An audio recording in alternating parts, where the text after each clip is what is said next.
नमस्कार, मी दीपाली सोनकवडे. आपण पाहताय LS मराठी. घेऊयात काही महत्त्वाच्या बातम्यांचा आढावा. उपमुख्यमंत्री अजित पवारांच्या अपघातानंतर अनेकांनी शंका व्यक्त केल्या. त्यावरून बरंच राजकारणही रंगलं. मात्र आज रोहित पवारांनी पत्रकार परिषद घेतली आहे. त्यातून जे आरोप त्यांनी केलेत या शंकांना आणखीन बळ मिळाले.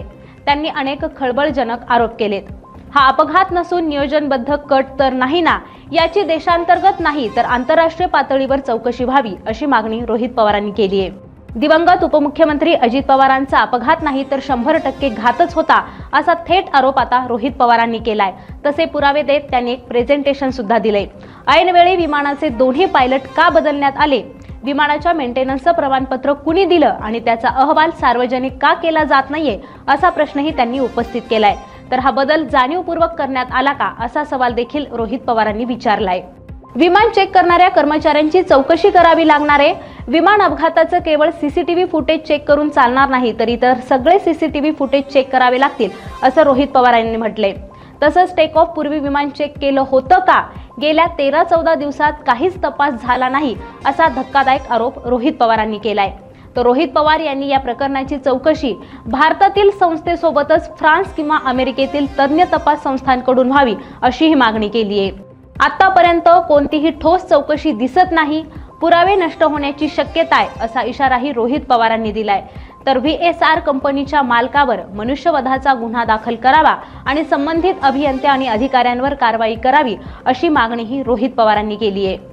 नांदेड महापालिकेच्या नवनिर्वाचित पदाधिकाऱ्यांचा पदग्रहण सोहळा खासदार अशोक चव्हाण यांच्या उपस्थितीत पार पडला. वेळेवर काम सुरू करा, काम व्यवस्थित करा आणि ठरल्याप्रमाणे उद्दिष्ट साध्य करा अशा सूचना अशोक चव्हाण यांनी पदाधिकाऱ्यांना दिल्यात. 5 वर्षात 4 महापौर देण्याचा निर्णय आम्ही घेतला असून याबाबत कोर कमिटीमध्ये चर्चा केली जाणार असल्याचंही त्यांनी स्पष्ट केलंय. कोकणातील आंबा काजू हंगामात झालेल्या मोठ्या नुकसानीवर राज्य सरकार गंभीर झाले असं मंत्री नितेश राणे यांनी म्हटले. याबाबत नितेश राणेंनी मंत्रिमंडळाच्या बैठकीत हा मुद्दा ठामपणे मांडल्यानंतर मुख्यमंत्र्यांनी कृषी विभागाकडून तातडीचा अहवाल मागवलाय.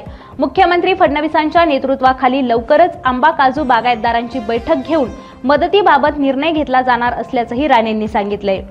मुंबई ते अहमदाबाद बुलेट ट्रेन प्रकल्पात खोटे दस्तऐवज मूल्यांकन करून कपिल पाटील कुटुंबियांनी कोट्यवधीचा भ्रष्टाचार केलाय असा आरोप शरद पवारांच्या राष्ट्रवादीचे भिवंडीचे खासदार बाळ्या मामा म्हात्रे यांनी केलाय. या भ्रष्टाचाराचे सगळे पुरावे आपण शासनाकडे, पोलिसांकडे आणि संसदेतील सभागृहात सादर केलं असल्याचंही त्यांनी सांगितलंय. यवतमाळच्या उमरखेड येथील शक्तीपीठ महामार्ग कायमचा रद्द करा अशी मागणी असताना शेताची मोजणी करण्यासाठी आलेल्या अधिकाऱ्यांना शेतकऱ्यांनी विरोध केलाय. कोणत्याही परिस्थितीत मोजणी करू देणार नाही अशी भूमिका शेतकऱ्यांनी घेतली आहे. तर कोणत्याही परिस्थितीत शक्तीपीठ होऊ देणार नाही आणि झाल्यास आम्हाला आत्महत्या केल्याशिवाय पर्याय नाही असं वक्तव्य शेतकऱ्यांनी केलंय.